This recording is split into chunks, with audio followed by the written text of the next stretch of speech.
السلام علیکم ورحمۃ اللہ وبرکاتہ۔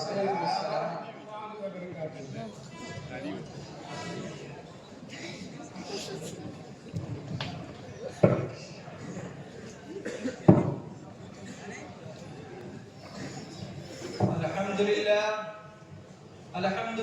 رب العالمین، والصلاة والسلام علی سید الانبیاء والمرسلین، اما بعد۔ میرے محترم دوستو، یہ دنیا فانی ہے، یہاں کوئی انسان ہمیشہ رہنے کے لیے نہیں آیا۔ یاد رکھو، موت کے بعد انسان کو اللہ کے سامنے اپنا حساب دینا ہے۔ اگر عبادت میں کوئی کوتاہی ہوگی، حقوق اللہ میں کوئی کوتاہی ہوگی تو اللہ تعالیٰ اسے معاف کر سکتے ہیں، لیکن اگر حقوق العباد میں کوتاہی ہوگی، کسی انسان کا کوئی حق مارا ہوگا تو وہ اس وقت تک معاف نہیں ہوگا جب تک حق ادا نہ کر دیا جائے۔ یا صاحب حق معاف کر دے۔ اس لیے ہر انسان کو سب سے زیادہ حقوق العباد کی فکر کرنی چاہیے۔ آج ہم لوگ سب سے زیادہ حقوق العباد میں ہی کرتے ہیں۔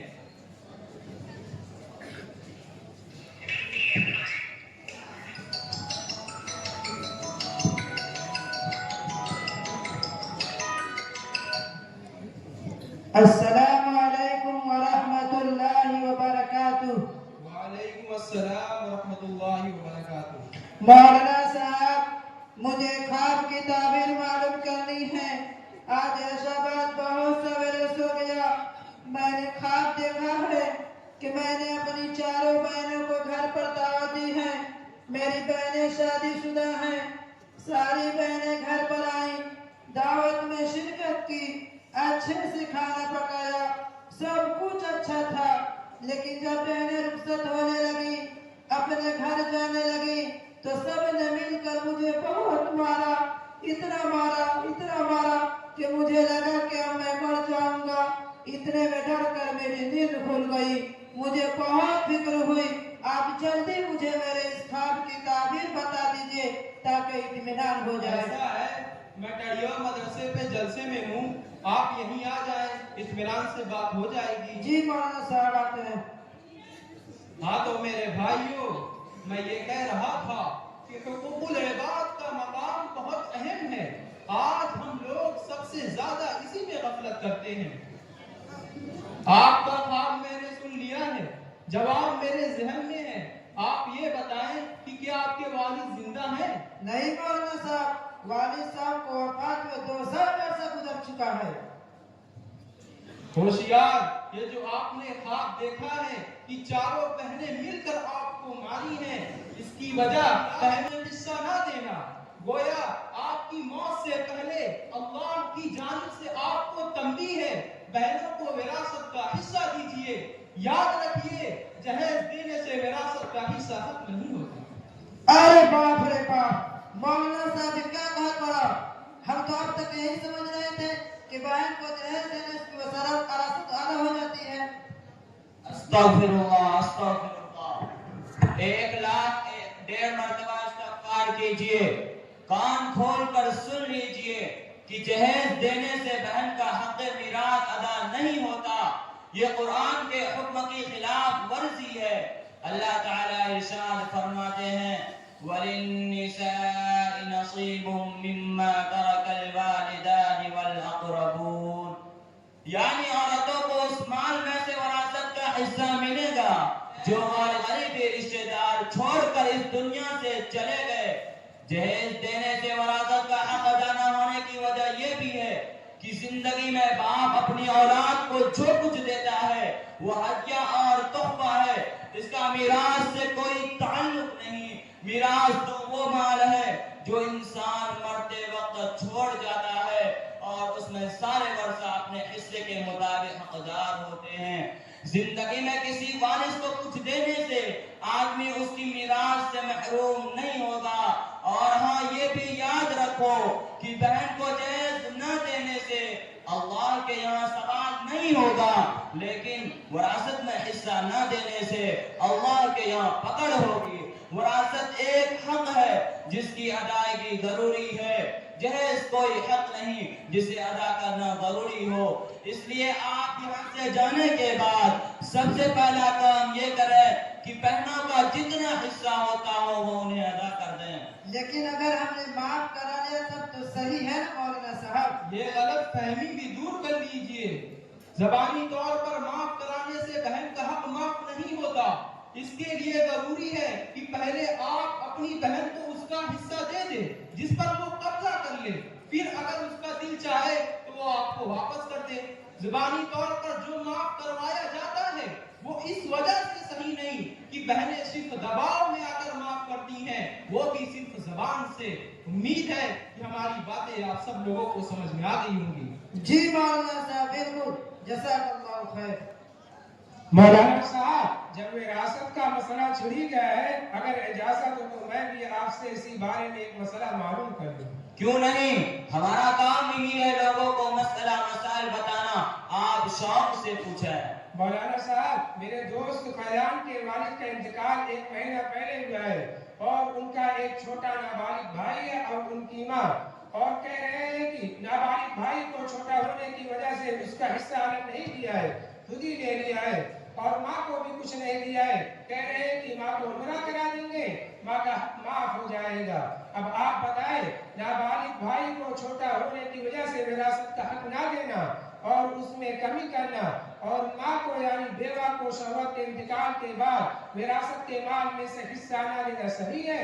اس تعلق سے شریعت کیا کہتی ہے؟ دیکھیے، اس سلسلے میں آپ لوگ ایک اصول یاد رکھیں کہ وراثت کا مال ضرورت کے حساب سے تقسیم نہیں ہوتا کہ جس کو زیادہ ضرورت ہے اس کو زیادہ دے دیا جائے، جس کو کم ضرورت ہے اس کو کم دے دیا جائے. یہ صحیح نہیں. وراثت کا مال قرابت یعنی رشتہ داری کے لحاظ سے تقسیم کیا جاتا ہے. یہ اصول قرآن سے سمجھ میں آتا ہے. قرآن کہتا ہے یوصیکم اللہ فی اولادکم، یعنی اللہ تعالیٰ کی جانب سے تاکیدی حکم ہے کہ اولاد کو باپ کے مال میں سے وراثت دی جائے. اب آپ لوگ مجھے یہ بتائیں کہ کیا چھوٹا بھائی اگرچہ چھوٹا ہے کیا وہ باپ کی اولاد نہیں؟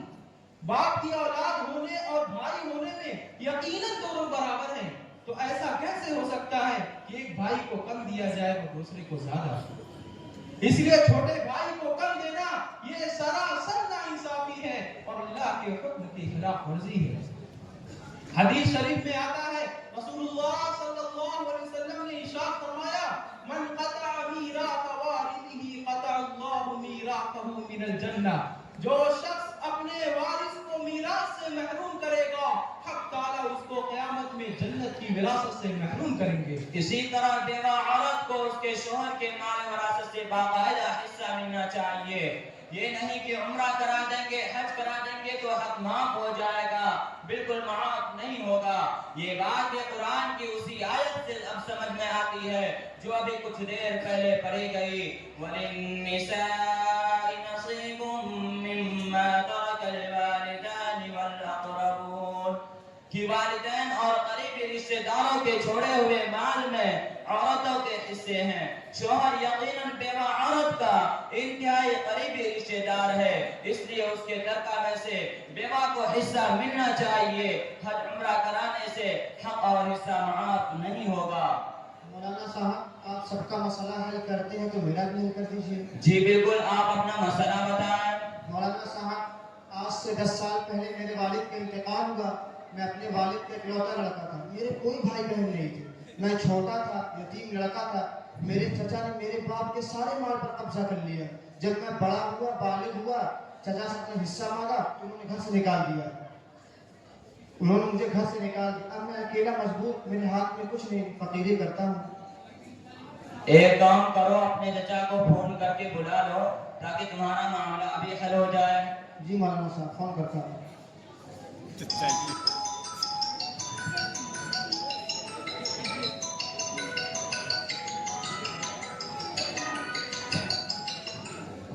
السلام علیکم. وعلیکم السلام. چچا کہاں ہے؟ بس یہی ہے، کب ہوا؟ ارے کہیں تھے کہ ترجمہ مدرسہ جلسہ ہے، معلوم ہے؟ چلا ٹھیک ہے، اب آئی تھے، کتاب کی منٹ لگی. مولانا صاحب بلاون، جلدی سے آؤ تو. چلا ٹھیک ہے، آئی تھے. ہاں. آپ کے چچا آ رہے ہیں نا؟ جی یار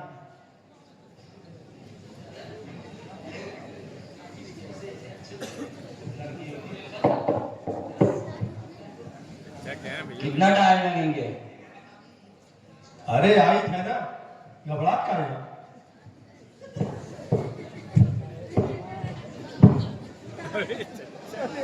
جلدی آئیے ورنہ پبلک بھاگ جائے. ارے چڑھو دے نا. ارے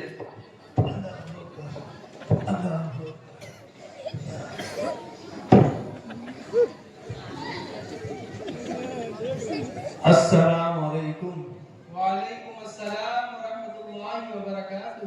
ارے یہ آپ کے پیر میں کیا ہو گیا ہے؟ خیریت ہے نا؟ ارے مولوی صاحب کا بتائی بڑی مصیبت ہے. ایک مصیبت جاتی نہیں کہ دوسری.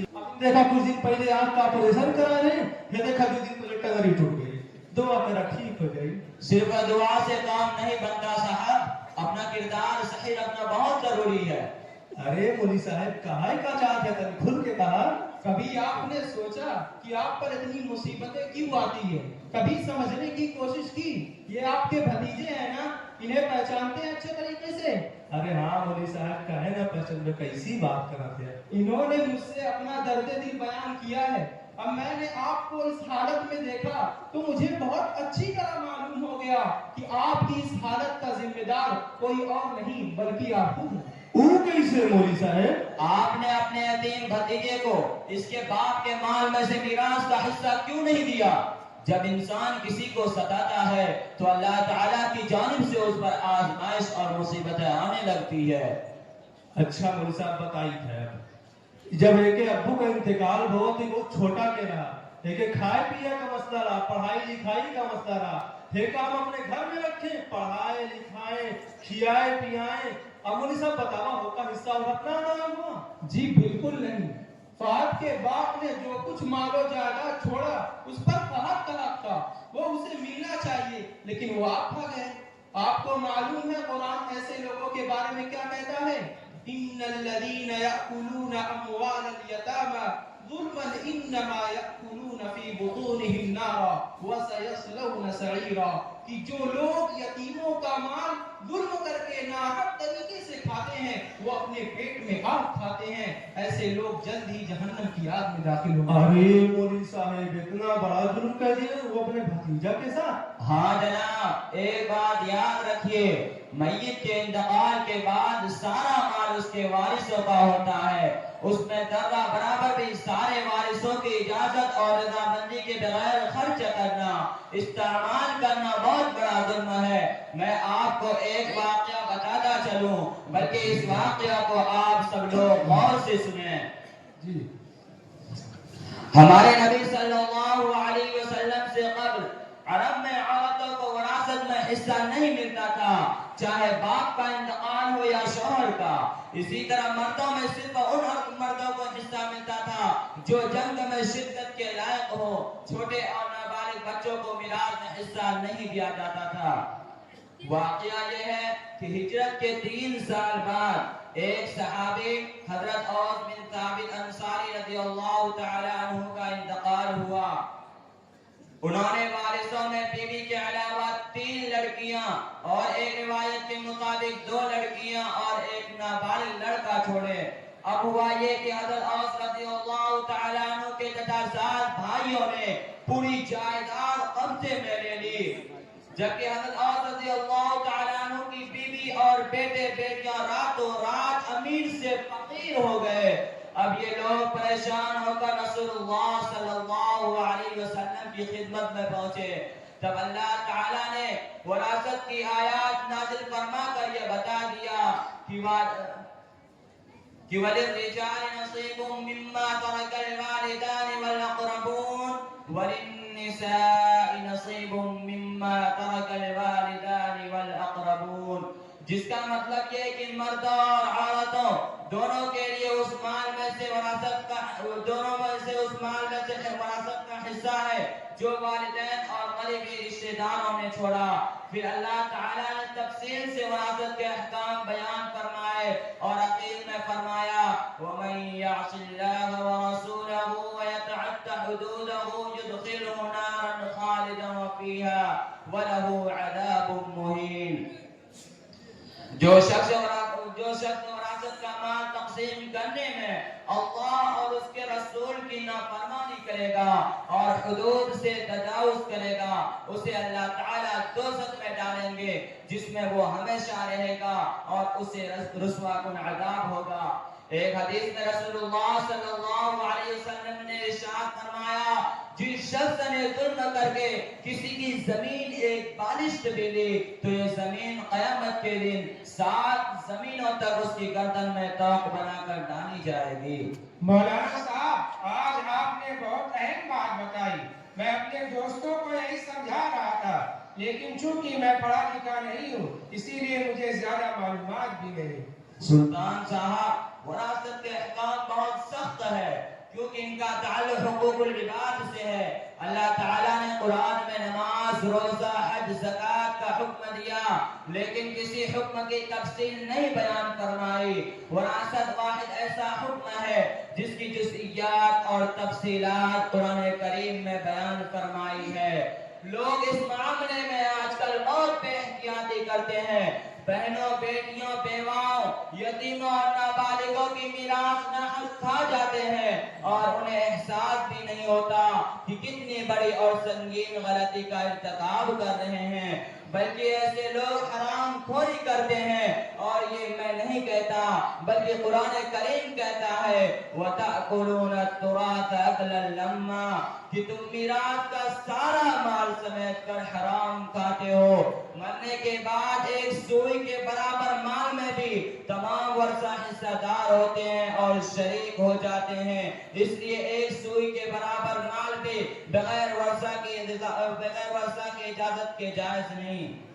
کیا کہا مولانا صاحب؟ سچ میں ورثہ کی اجازت کے بغیر ایک سوئی کے بقدر میں مال وراثت استعمال کرنا درست نہیں، لیکن آج کے اس دور میں تو اس میں بڑی غفلت پائی جاتی ہے. غفلت اور لاپرواہی کی وجہ سے حکم نہیں بدلتا بلکہ مشہور تفسیر معرف القرآن جلد نمبر 2 صفحہ نمبر 317 پر ایک واقعہ منقول ہے کہ ایک بزرگ اپنے ایک دوست کی بیماری میں عیادت کے لیے تشریف لے گئے تو اس دوست کا انتقال ہو گیا. اس موقع پر جو چراغ جل رہا تھا انہوں نے فوراً اسے بجھا دیا اور اپنے پیسوں سے تیل منگوا کر روشنی کی. لوگوں نے وجہ پوچھی تو فرمایا کہ جب تک یہ زندہ تھا چراغ اس کی ملکیت تھی لہذا استعمال کرنا درست تھا. اب جب یہ رخصت ہو گیا تو اس کی ہر چیز میں وارثوں کا حق ہو گیا اور یہاں تمام ورثہ موجود نہیں لہذا ان کی اجازت کے بغیر چراغ جلانا مناسب نہیں. اس لیے میں نے اپنی رقم سے تیل منگوا کر روشنی کی. بعض لوگوں نے اس واقعے کو امام ابو حنیفہ رحمۃ اللہ علیہ کی طرف منسوب کیا ہے. اللہ اکبر، کس قدر احتیاط تھا ہمارے اسلاف میں. اس لیے میرے بھائیوں سنو، غور سے سنو، جس کو وراثت میں حصہ نہیں دیا یہ سمجھو کہ اس پر ظلم کیا. رسول اللہ صلی اللہ علیہ وسلم کا ارشاد ہے کہ اگر تم نے اپنے بھائی پر ظلم کیا تو آج ہی اس سے معاف کرا لو. اس دن کے آنے سے پہلے جس دن نہ روپیہ ہوگا نہ پیسہ، نہ درہم ہوگا نہ دینار، اس دن یہ ہوگا کہ اگر ظالم کے پاس نیک عمل ہوگا تو اس نے اپنے مسلمان بھائی پر جتنا ظلم کیا ہوگا اس کے بقدر اس کی نیکیاں تمہارے مظلوم بھائی کو دے دی جائے گی. اگر ظالم کے پاس نیکیاں نہ ہوں گی تو پھر تمہارے مظلوم بھائی کے گناہ اس ظلم کے برابر ظالم پر ڈال دیے جائیں گے. بعض لوگ تو نماز، روزے اور تہجد کے بھی پابند ہوتے ہیں لیکن وراثت کے تعلق سے ناحق کھائے ہوئے ہوتے ہیں. اس لیے ان چیزوں سے بچو اور یہ کہ ہماری باتیں آپ سب لوگوں کو سمجھ میں آ گئی ہوں گی. مولانا صاحب، آج آپ نے ہماری آنکھیں کھول دی. ہم بہت بڑی جہالت و نادانی میں تھے اور انجانے میں ظلم بھی کر رہے تھے. ہم آپ سے وعدہ کرتے ہیں کہ ہم ابھی گھر جا کر صحیح طریقے سے وراثت کا مسئلہ معلوم کر کے وراثت تقسیم کریں گے تاکہ کسی مستحق کا حق نہ مارا جائے. ہاں مولوی صاحب، ہم سب ایسے ہی کر بھائی اور بھات کا جو حصہ اور حق دبائے کے رکھے رہے، جو زمین میں ہڑپے رہے وہ بتائے دے بھائی. ہم اپنی اصلاح کر اور دوسروں کا ہی بات بتائی بھائی اور سمجھائی بھائی. تو ماشاءاللہ بہت اچھی بات ہے. ٹھیک ہے تو پھر ہم چلتے ہیں. اللہ تعالی ہم سب کو اپنی شریعت پر عمل کرنے کی توفیق مرحمت فرمائے اور سب کے ساتھ آسانی کا معاملہ فرمائے. السلام علیکم ورحمۃ